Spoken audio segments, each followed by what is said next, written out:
Students, how are you? I hope you will be fine और आपका रमज़ान भी बहुत अच्छा गुजर रहा होगा। आज का जो आपका टॉपिक है वो क्लास 5 है और उर्दू का है और यूनिट का नेम है भाई के नाम ख़त। ये एक भाई है जो हॉस्टल में रहता है और अपने दूसरे भाई, घर वाले भाई को ख़त लिखता है कि वो बताता है कि हॉस्टल में कैसे मैं रह रहा हूँ और कंप्यूटर के बारे में ये ज़्यादातर उसको इन्फॉर्मेशन देता है कि कंप्यूटर बहुत ही अच्छा है, मतलब वो उसकी बहुत सहूलत है, इंटरनेट की भी वहाँ पर सहूलत है और वो वहाँ पर मतलब नेट के ज़रिए मुख्तलिफ पैगामात, मज़ामीन और तस्वीरें चंद सेकंड में बैठे बैठाए वो किसी को भी भेज सकता है। वो इस तरह से कंप्यूटर के बारे में बहुत सी चीज़ें अपने भाई को बताता है कि कंप्यूटर के बहुत से फ़ायदे हैं, उस पर हम गेम्स भी खेल सकते हैं, अपने काम भी कर सकते हैं, अपनी जो हैं डॉक्यूमेंट्स को भी सेफ रख सकते हैं, प्रिंट भी निकाल सकते हैं। इस तरह से वो ना अपने भाई को सारा कंप्यूटर के बारे में बताता है। इसके जो क्वेश्चन आंसर हैं उसके नोट्स बन चुके हैं, एक्सरसाइज देख लें। सबक के मुताबिक खाली जगह पुर कीजिए। मैं यहाँ डैश में खैरियत से हूँ। मैं यहाँ हॉस्टल में खैरियत से हूँ। हर बच्चा 1 घंटा कंप्यूटर इस्तेमाल करता है। लैब में इंटरनेट की सहूलत भी है। इंटरनेट को कंप्यूटर की रूह कहा जाता है। ईमेल के ज़रिए हम एक जगह से दूसरी जगह कोई भी पैगाम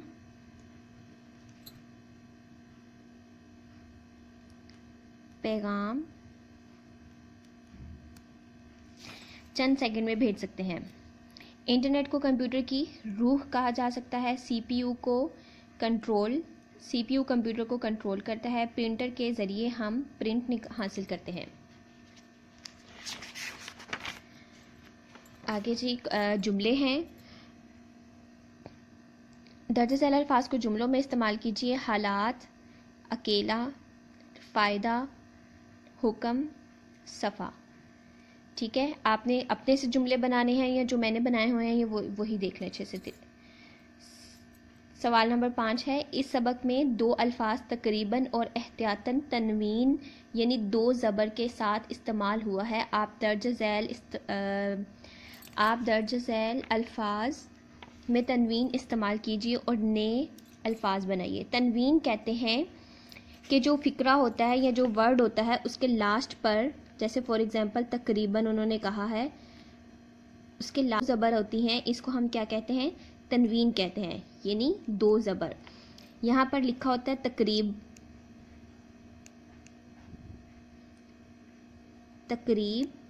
या फिर तकरीबन। ठीक है, एहतियात, एहतियातन। ठीक है, अब उन्होंने हमें वर्ड्स दिए हैं, अब हमने इनके 2 ज़बर के साथ बनाना है, यानी इनको तनवीन के साथ इस्तेमाल करना है। आदत, आदतन। ते अलिफ ता यानी कि ते को अलिफ के साथ खड़ा कर देना है और 2 ज़बर डाल देनी है। फितरत, फितरतन। शरा, शरन। गालिब, गालबन। ठीक है, समझ आ गई अच्छे से। अब सवाल नंबर 6 देखें कि वो अल्फाज जो किसी को मुखातिब करने के लिए इस्तेमाल हो हरूफ नदा कहलाते हैं। जब हम किसी को मुखातिब करते हैं, जब हम किसी को बुलाते हैं, हम अक्सर कोई अल्फाज इस्तेमाल करते हैं। हम कहते हैं बात सुनो, अरे, ओए, अजी, जो भी अल्फाज हम ये इस्तेमाल करते हैं हम उन्हें क्या कहेंगे? हरूफ नदा कहेंगे। उन्होंने क्या बताया कि इन हरूफ के सामने लगाई गई अलामत, ये जो अलामत उन्होंने दी गई है ये वाली, इस अलामत को क्या कहेंगे? इसको नदाइया कहते हैं। इस अलामत को नदाइया कहते हैं और ये हरूफ नदा में इस्तेमाल होती है। आप दर्ज झैल जुमलों में हरूफ नदा के सामने नदाइया की अलामत लगाइए। दोस्तों आओ सैर को चलें। दोस्तों यहाँ पर हरूफ नदा है और इसके आगे आपने अलामत लगानी है। बच्चों भागो बारिश आ गई। बच्चों हरूफ नदा और इसके आगे आपने अलामत लगानी है। अरे, अरे के आगे आपने अलामत लगानी है। मेरे भाई मेरी बात सुनो। लोगों के आगे आपने ये अलामत लगानी है, मेरी बात सुनो। मुसलमानों के आगे नदाइया की अलामत लगाएंगे, एक हो जाओ। समझ आ गई? आगे है सवाल नंबर 7 है कि ऐसा कलमा जिससे किसी काम का होना या करना जाहिर हो फेल कहलाता है। ठीक है, अब हमने फेल, फाइल और मफूल बताना है। फेल किसे कहते हैं? किसी भी काम का करना या होना क्या कहलाता है? फेल कहलाता है। जबकि काम करने वाला फाइल कहलाता है, और जिस पर कोई फेल वाक़या हो, यानी कि जिस पर कोई काम किया जा रहा हो, उसे हम मफूल कहते हैं। मसलन एहसन ने ख़त लिखा। इस मिसाल में एहसन फ़ाइल है क्योंकि एहसन काम कर रहा है। लिखा क्या है? फेल, क्योंकि वो काम है। लिखना, पढ़ना, सोना, जागना, उठना, दौड़ना, ये सारे काम हैं। और ख़त, जिस पर काम किया जा रहा है, उसे हम क्या कहेंगे? मफऊल कहेंगे। ठीक है। अब उन्होंने क्या कहा है? उन्होंने कहा है दी गई मिसाल के मुताबिक फेना कोई चीज़ दिखाना, और यहाँ पर पेश आ रही है, इसका मतलब है दुखाना, मतलब कोई तकलीफ़। जब हम कोई, जैसे हम कहते हैं कोई हमारी टांग में दर्द है या टांग दुख रही है, इस तरह से। अब इन्होंने कुछ अल्फाज दिए हैं जिनके हमने मायने बताने हैं। ये है पत्ता। पत्ता दरख्त का पत्ता, और यहाँ पर उन्होंने शद लगाई हुई है तो ये पत्ता है। यहाँ पर बगैर शद के है पता, ये एड्रेस, जो हमारे घर का एड्रेस होता है। पतला, ये ज़बर के साथ है तो पतला आ जाएगा। बारीक, पुतला आ जाएगा मुजस्मा। लौटना, वापस आना, वापस घर आने को कहते हैं, ये किसी भी जगह से वापस लौटने को कहते हैं। लूटना, यानी कि कोई भी चीज़ लूट मार कर लेना, चुरा लेना। दम, सांस। दुम, जानवर के जिस्म का हिस्सा, यानी कि जो उनकी दुम होती है, टेल जिसे कहते हैं। अब इस सवाल नंबर 6 देखें। इस नज़म में बताया गया है सूरज मशरिक से निकलता है, बताइए सूरज गरूब किस सिमत में होता है? सबको पता है सूरज जो गरूब होता है वो किस में होता है? मगरिब में होता है। ठीक है, सूरज मशरिक से निकलता है और मगरिब में गरूब होता है। जो काम गुजरे हुए ज़माने में किया गया है उसका ताल्लुक ज़माना माजी से होता है। जो काम हम कल कर चुके होते हैं, जिसे हम कहते हैं गुजरा गया, जो काम हमने कर लिया वो गुजर चुके, वो माजी बन जाता है। मसलन लड़के घर से निकले थे, इसका मतलब है ये जो है वो ज़माना गुजर चुका था। निकले थे, इसकी पहचान जो होती है वो था, थी और थे से होती है। ठीक है। आगे है जो काम मौजूदा ज़माने में हो रहा हो, इसका ताल्लुक ज़माना हाल से होता है। जो हम इस वक्त प्रेजेंट में काम कर रहे होते हैं, जो अभी हम काम कर रहे हैं, वो क्या कहलाएगा? ज़माना हाल कहलाता है। इसी वक्त, जैसे मैं अभी वीडियो बना रही हूँ, मैं आपको लेक्चर दे रही हूँ, ये क्या कहलाएगा?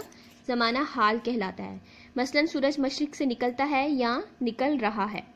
अब नीचे उन्होंने दर्जा ज़माना माजी के और ज़माना माजी के जुमले दिए हैं जिनको हमने ज़माना हाल में तब्दील करना है।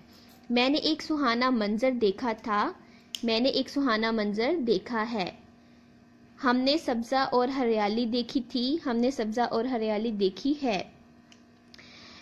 ओस के कतरे गिर रहे थे, ओस के कतरे गिर रहे हैं। मैं सैर के लिए बाग में गया था, मैं सैर के लिए बाग में गया हूँ। ठंडी हवा चल रही थी, ठंडी हवा चल रही है। ये आपकी आज की एक्सरसाइज है जो आप अच्छे से इसको तैयार कीजिएगा और अपना अच्छा से लेक्चर रेडी करना है आपने। ओके, टेक केयर, अल्लाह हाफिज़। अस्सलाम वालेकुम students, how are you? I hope you will be fine. आज का जो टॉपिक है उर्दू का है, सुबह सवेरे, और क्लास 5 है। सुबह सवेरे में क्या बताया गया है? ये तशरीह है, नज़म है जिसकी तशरीह के नोट्स बन चुके हैं, क्वेश्चन आंसर के भी और वर्ड्स मीनिंग के भी। सुबह सवेरे में बताया गया है कि सुबह गांव के जो कुछ लड़के हैं वो सुबह सुबह उठते हैं, सैर को जाते हैं। जब वो घर से बाहर निकलते हैं तो वो क्या देखते हैं कि बहुत सुहाना मंजर है, ठंडी हवा चल रही है, नीला आसमान है, हर तरफ सब्ज़ा ही सब्ज़ा है, ताज़ी हवा है, पत्ते देखते हैं जो खिले पड़े हैं, खेतों को देखते हैं जो सब्ज़ सरसब्ज़ इतने प्यारे लग रहे होते हैं। वहाँ पड़ी ओस को देखते हैं, शबनम को देखते हैं, हर चीज़ को वो देखते हैं और उनको हर चीज़ बहुत प्यारी लगती है। खेती बाड़ी को देखते हैं, हल को देखते हैं मशरिक में। फिर उनको सूरज नज़र आता है। सूरज ऐसा बिल्कुल, जब सूरज निकलता है तो वो बिल्कुल शुआओं के बगैर निकलता है। वो ऐसा लगता है जैसे सोने का फुटबॉल होता है, सोने की तरह वो गोल सा और बिल्कुल गोल्डन कलर का होता है। वो बहुत प्यारा लगता है और बच्चे उसे देखकर बहुत खुश होते हैं। जब सूरज निकल आता है तो फिर वो कहते हैं कि आओ चलो वापस घर चलते हैं, अब हमारे स्कूल का टाइम हो गया है। इसकी तशरीहात के नोट्स बन चुके हैं, क्वेश्चन आंसर के भी बन चुके हैं। अब इसकी एक्सरसाइज देख लें। मौजू अल्फाज की मदद से मिसरे मुकम्मल कीजिए। सुबह सवेरे नूर के तड़के, देखा एक सुहाना मंजर, पत्ते डाली, पत्ते देखे, डाली देखी, हल देखे और गाड़ी देखी। सबको है स्कूल में जाना। अल्फाज जुमले देख लें, आपने अल्फाज जुमले अपने से भी बना सकते हैं और ये जो यहाँ राइट किए हुए हैं ये भी आप लिख सकते हैं। अंबर कहते हैं आसमान को, पत्ते तो आपको पता ही है, पत्ते जो दरख्त के पर निकलते हैं। नाजुक भी आपको पता है क्या है। हल, जो किसान खेतों में हल चलाते हैं। सब्ज़ा भी आपको पता है, हर तरफ सब्ज़ा ही सब्ज़ा नज़र आता है। अच्छा जी, अब अगला क्वेश्चन जो है वो सवाल नंबर 5 है। बाज़ अल्फाज में अराब होते हैं ज़ेर ज़बर पेश, ठीक है। ये जो भी जिस वर्ड पे भी लगाया जाता है उसे हम क्या कहते हैं, अराब कहते हैं। पेश तशदीद बदलने से लफ्ज़ों के मायने भी बदल जाते हैं, जैसे दिखाना। दिखाना का मतलब होता है देखना, कोई चीज़ को देखना। और दिखाना का मतलब होता है सेम, लिखने में सेम है लेकिन वहाँ पर ज़बर आ रही है, दिखाना आ रहा है, यहाँ पर ज़ेर आ रही है। जाहिर करना, ठीक है, यहाँ पर ज़ेर आ रही है, इसका मतलब है जाहिर करना, कोई चीज़ दिखाना। और यहाँ पर पेश आ रही है, इसका मतलब है दुखाना, मतलब कोई तकलीफ़। जब हम कोई, जैसे हम कहते हैं कोई हमारी टांग में दर्द है या टांग दुख रही है, इस तरह से। अब इन्होंने कुछ अल्फाज दिए हैं जिनके हमने मायने बताने हैं। ये है पत्ता, पत्ता दरख्त का पत्ता, और यहाँ पर उन्होंने शद लगाई हुई है तो ये पत्ता है। यहाँ पर बगैर शद के है पता, ये एड्रेस, जो हमारे घर का एड्रेस होता है। पतला, ये ज़बर के साथ है तो पतला आ जाएगा। बारीक, पुतला आ जाएगा मुजस्मा। लौटना, वापस आना, वापस घर आने को कहते हैं, ये किसी भी जगह से वापस लौटने को कहते हैं। लूटना, यानी कि कोई भी चीज़ लूट मार कर लेना, चुरा लेना। दम, सांस। दुम, जानवर के जिस्म का हिस्सा, यानी कि जो उनकी दुम होती है, टेल जिसे कहते हैं। अब इस सवाल नंबर 6 देखें। इस नज़म में बताया गया है सूरज मशरिक से निकलता है, बताइए सूरज गरूब किस सिमत में होता है। सबको पता है सूरज जो गरूब होता है वो किस में होता है, मगरिब में होता है, ठीक है। सूरज मशरिक से निकलता है और मगरिब में गरूब होता है। जो काम गुजरे हुए ज़माने में किया गया है उसका ताल्लुक ज़माना माजी से होता है। जो काम हम कल कर चुके होते हैं, जिसे हम कहते हैं गुजरा गया, जो काम हमने कर लिया वो गुजर चुके, वो माजी बन जाता है। मसलन लड़के घर से निकले थे, इसका मतलब है ये जो है वो ज़माना गुजर चुका था। निकले थे, इसकी पहचान जो होती है वो था, थी और थे से होती है, ठीक है। आगे है जो काम मौजूदा ज़माने में हो रहा हो, इसका ताल्लुक ज़माना हाल से होता है। जो हम इस वक्त प्रेजेंट में काम कर रहे होते हैं, जो अभी हम काम कर रहे हैं, वो क्या कहलाएगा, ज़माना हाल कहलाता है। इसी वक्त जैसे मैं अभी वीडियो बना रही हूँ, मैं आपको लेक्चर दे रही हूँ, ये क्या कहलाएगा, ज़माना हाल कहलाता है। मसलन सूरज मशरिक से निकलता है या निकल रहा है। अब नीचे उन्होंने दर्जा ज़माना माजी के और ज़माना माजी के जुमले दिए हैं जिनको हमने ज़माना हाल में तब्दील करना है। मैंने एक सुहाना मंजर देखा था, मैंने एक सुहाना मंजर देखा है। हमने सब्ज़ा और हरियाली देखी थी, हमने सब्ज़ा और हरियाली देखी है। ओस के कतरे गिर रहे थे, ओस के कतरे गिर रहे हैं। मैं सैर के लिए बाग में गया था, मैं सैर के लिए बाग में गया हूँ। ठंडी हवा चल रही थी, ठंडी हवा चल रही है। ये आपकी आज की एक्सरसाइज है जो आप अच्छे से इसको तैयार कीजिएगा और अपना अच्छा से लेक्चर रेडी करना है आपने। ओके, टेक केयर, अल्लाह हाफिज़। एहसन फ़ाइल है क्योंकि एहसन काम कर रहा है। लिखा क्या है, फेल, क्योंकि वो काम है। लिखना, पढ़ना, सोना, जागना, उठना, दौड़ना, ये सारे काम हैं। और ख़त, जिस पर काम किया जा रहा है, उसे हम क्या कहेंगे, मफ़ऊल कहेंगे, ठीक है। अब उन्होंने क्या कहा है, उन्होंने कहा है दी गई मिसाल के मुताबिक फेल, फ़ाइल और मफ़ऊल अलग अलग कीजिए। जुमले दिए हुए उन्होंने। अरफा ने सेब खाया, अरफा इसमें क्या है, फ़ाइल है। खाया क्या है, फेल है। और सेब मफ़ऊल। इसी तरह बाकी के हैं। अहमद ने किताब खरीदी, अहमद क्या है, फेल है। किताब है मफ़ऊल और खरीदी फेल। तलहा ने अखबार पढ़ा, तलहा क्या है, फ़ाइल है। पढ़ा क्या है, फेल है। अखबार क्या है, मफ़ऊल है। आगे है तलाल ने दूध पिया, तलाल क्या है, फ़ाइल है। पिया क्या है, फेल है।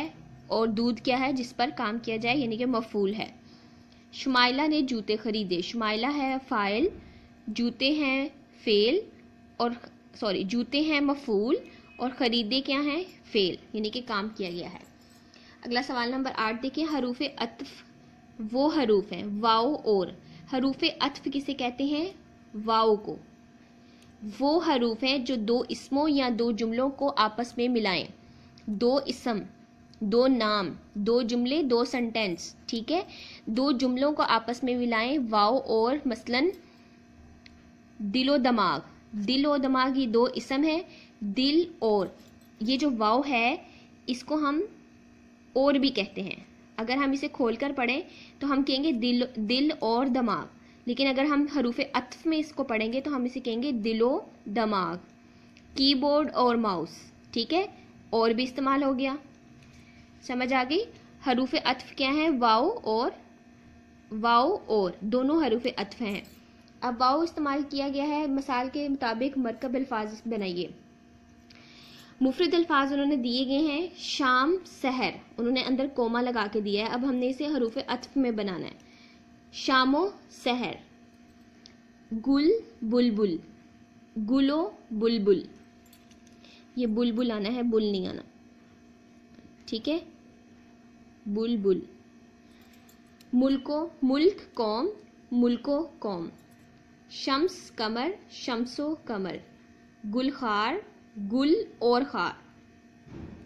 अच्छा बुरा, अच्छा और बुरा। समझ आ गई? आई होप आपको अच्छे से समझ आ गया होगा। ओके, अल्लाह हाफिज़ एंड टेक केयर।